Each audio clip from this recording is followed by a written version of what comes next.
आपका हार्दिक स्वागत है प्रेम साधना यूट्यूब चैनल पर। आज हम सुनेंगे श्री हरिदास जी का चरित्र, भाग 2। श्री हरिदास जी का शिष्य तानसेन। तानसेन उस समय सम्राट अकबर के दरबार के सबसे महान गायक माने जाते थे।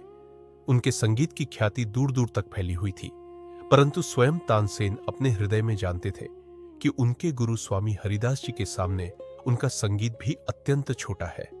एक दिन अकबर ने तानसेन से पूछा, तुम्हारे समान गायक संसार में और कौन हो सकता है? तब तानसेन विनम्र होकर बोले, जहां पनाह, मैं तो केवल संसार के राजा के लिए गाता हूं, पर मेरे गुरुदेव स्वामी हरिदास जी स्वयं जगत के स्वामी के लिए गाते हैं। उनके संगीत की तुलना किसी मनुष्य से नहीं की जा सकती। अकबर यह सुनकर अत्यंत उत्सुक हो गया। उसने इच्छा प्रकट की कि वह स्वयं उस महान संत और उनके दिव्य संगीत को सुनना चाहता है। परंतु तानसेन जानते थे कि स्वामी हरिदास जी किसी राजा, सम्मान या प्रदर्शन के लिए नहीं गाते। वे केवल अपने प्रियतम श्री राधा कृष्ण को प्रसन्न करने के लिए संगीत सेवा करते थे। इसलिए तानसेन अकबर को साधारण वेश में अपने साथ वृंदावन ले गए। कहते हैं, दोनों रात्रि के समय निधिवन पहुंचे। वहां वातावरण अत्यंत शांत और रहस्यमय था। मंद पवन बह रही थी, कुंजों से सुगंध आ रही थी और संपूर्ण वन मानो किसी दिव्य प्रतीक्षा में डूबा था। कुछ समय बाद स्वामी हरिदास जी अपने ध्यान और भजन में लीन होकर गाने लगे। जैसे ही उनके श्रीमुख से मधुर स्वर निकले, वातावरण बदल गया। अकबर स्तब्ध रह गया। उसने ऐसा संगीत पहले कभी नहीं सुना था। वह केवल राग या कला नहीं थी, उसमें प्रेम बह रहा था। ऐसा प्रतीत होता था मानो प्रत्येक स्वर सीधे किसी दिव्य लोक से उतर रहा हो।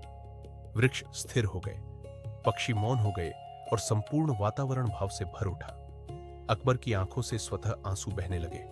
उस क्षण उसे अनुभव हुआ कि यह कोई साधारण संगीत नहीं, बल्कि ईश्वर की उपासना है। भजन समाप्त होने के बाद अकबर अत्यंत विनम्र होकर स्वामी जी के चरणों में झुक गया। उसने उनसे कुछ सेवा स्वीकार करने की प्रार्थना की, परंतु स्वामी हरिदास जी मुस्कुराकर मौन रहे। उन्हें न धन की इच्छा थी, न राजसी सम्मान की।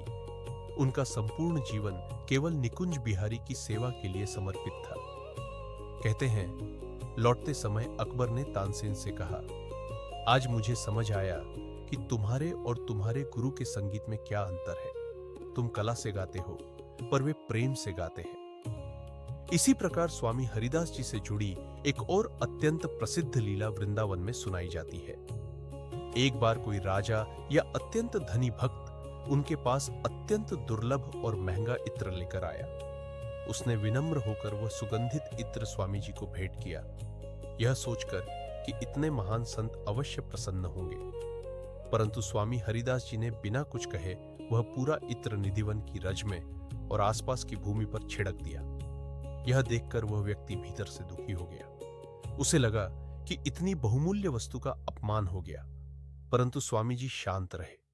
कुछ समय बाद जब वह भक्त श्री बांके बिहारी जी के दर्शन करने मंदिर पहुंचा, तो वहां का दृश्य देखकर स्तब्ध रह गया। संपूर्ण मंदिर उसी अद्भुत सुगंध से भरा हुआ था। यहां तक कि श्री बांके बिहारी जी के वस्त्रों और आसपास के वातावरण से भी वही इत्र की दिव्य महक आ रही थी। भक्त की आंखें खुल गईं। उसे समझ में आ गया कि स्वामी हरिदास जी ने इत्र व्यर्थ नहीं डाला था। वे तो उसे अपने प्रियतम की निकुंज लीला और होरी उत्सव की सेवा में अर्पित कर चुके थे। ब्रज के रसिक संत कहते हैं कि स्वामी हरिदास जी के लिए निधिवन कोई साधारण वन नहीं था। वहां उनके लिए आज भी नित्य लीला चल रही थी। वे जो कुछ भी करते थे, वह सीधे श्री राधा कृष्ण की सेवा बन जाता था। इसी कारण उनकी प्रत्येक लीला में संसार को यह अनुभव होता है कि सच्ची भक्ति बाहरी प्रदर्शन में नहीं, बल्कि उस प्रेम में है जहां भक्त स्वयं को पूर्णतः अपने प्रभु को समर्पित कर देता है। जसरोटा, पंजाब कश्मीर सीमा क्षेत्र में एक अत्यंत निर्धन सारस्वत ब्राह्मण रहते थे, जिनका नाम श्री दयाराम जी था। वह अत्यंत गरीब थे। एक दिन पत्नी के कहने पर वह धन प्राप्ति की कामना से जम्बू पर्वत पर जाकर तपस्या करने लगे। वहीं पर भगवान राम के पार्षद श्री जांबवान जी उस समय तपस्या कर रहे थे। एक दिन उन्होंने ब्राह्मण को देखा तो उनके सामने प्रकट होकर उनकी तपस्या का कारण पूछा। उन्होंने समस्या बताई तो जांबवान जी को दया आ गई। उन्होंने ब्राह्मण को परसमणि प्रदान की और कहा कि यह परासमणि है, लोहे को छूटे ही सोना बना देगी और तुम्हारी गरीबी मिट जाएगी। परंतु यह तुम्हारे पास केवल 12 वर्ष ही रहेगी, उसके बाद इसे किसी सत्पात्र को दान कर देना। अब ब्राह्मण के पास बहुत धन आया। उसने बहुत लोगों की सहायता की, अन्न धान्य दान किया और संत सेवा की। 10 वर्ष पूरे होने पर उसकी पत्नी ने कहा कि अब हमें इसको स्वीकार करने वाला सत्पात्र खोजना आरंभ कर देना चाहिए। वे दोनों तीर्थ यात्रा पर निकले, परंतु पत्नी की रास्ते में मृत्यु हो गई। ब्राह्मण विचरण करते करते वैद्यनाथ धाम पहुंचे। वहां शंकर जी से प्रार्थना करके बोले कि हमने बहुत खोजा पर कोई सत्पात्र नहीं मिला, अब आप ही हमारा मार्गदर्शन करें। शंकर जी ने स्वप्न में आकर बताया कि ऐसा महापुरुष जो बार बार देने पर भी इसको लेने से मना करे, उसी को सत्पात्र जानना। अब ब्राह्मण जिस भी महात्मा के पास जाता तो कहता कि महाराज हमको चेला बना लो, हमारे पास बहुत मूल्यवान पारस मणि है, उसे हम अपने गुरु को समर्पित करना चाहते हैं। मणि का नाम सुनते ही सब चेला बनाने को तैयार हो जाते, तो ब्राह्मण कहते हम अभी स्नान करके आते हैं और गायब हो जाते। ऐसे घूमते घूमते ब्राह्मण वृंदावन स्वामी जी के पास पहुंचे। ब्राह्मण बोले, स्वामी जी, हम आपको अपने गुरु रूप में वरण करना चाहते हैं, कृपा करके हमें दीक्षा प्रदान करें। हमारे पास अति मूल्यवान पारस मणि है, जिसे हम अपने गुरु को समर्पित करेंगे। स्वामी जी ने कहा कि भगवत शरणागति तो हम तुम्हें प्रदान कर देंगे, परंतु इस पारस मणि को पहले यमुना जी में फेंक कर आओ। उस ब्राह्मण ने वैसा ही किया और स्वामी जी ने उनको अपना शिष्य बना लिया। युगल मंत्र और विरक्त वेश प्रदान करके उनका नाम रखा श्री दयालदास जी।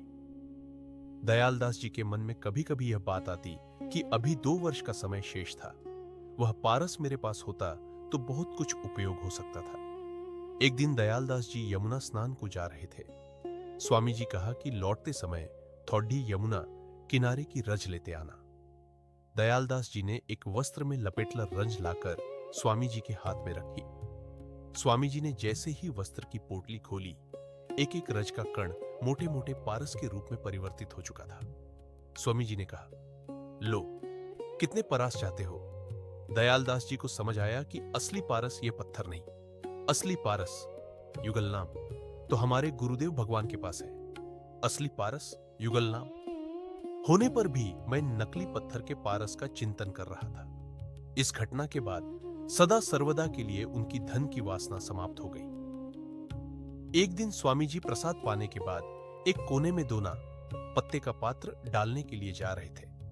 बाहर बैजू बावरा बड्डे भाव से दोनों हाथ सामने करके खड़ा था। उस दोने में प्रसाद का एक भी कण बचा नहीं था। इस कारण स्वामी जी ने सोचा कि दोना फेंकने के लिए मांगा होगा। उन्होंने उसके हाथ में दोना दे दिया। दोना पाते ही उसको प्रणाम करके बैजू बावरा बड्ढी श्रद्धा पूर्वक चबाकर खाने लगा। स्वामी जी को बड्डी दया आई।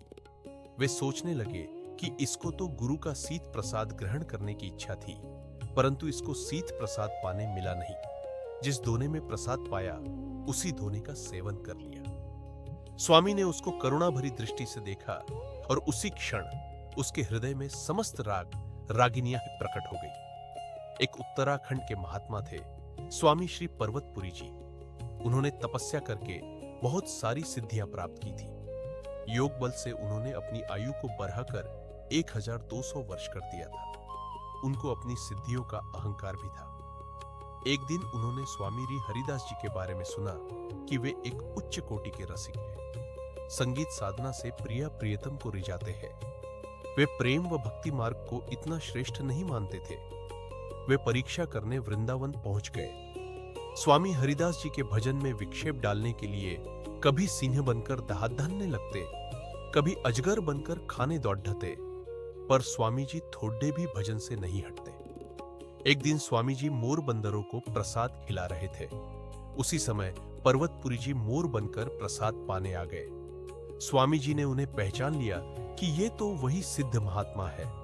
स्वामी जी बोले, ठाकुर जी की कृपा से आपको मानव शरीर मिला। आप में इतनी तपस्या करने की सामर्थ्य है, परंतु आपने अपने जीवन के 1200 वर्ष सिद्धियां पाने में गंवा दिए। इससे तो जीव का पतन ही होता है। स्वामी जी ने मोर रूप लिए उस सिद्ध के पास जाकर उसको भी प्रसाद दिया। बिहारी जी का प्रसाद पाते ही उसकी बुद्धि निर्मल हो गई। उसने प्रकट होकर स्वामी जी के चरण पकड़ ढे और कहा कि आप समर्थ संत हैं, मैं आपकी शरण में हूं। स्वामी जी ने उनको युगल मंत्र का उपदेश देकर उनका नाम श्री प्रकाशदास रख दिया।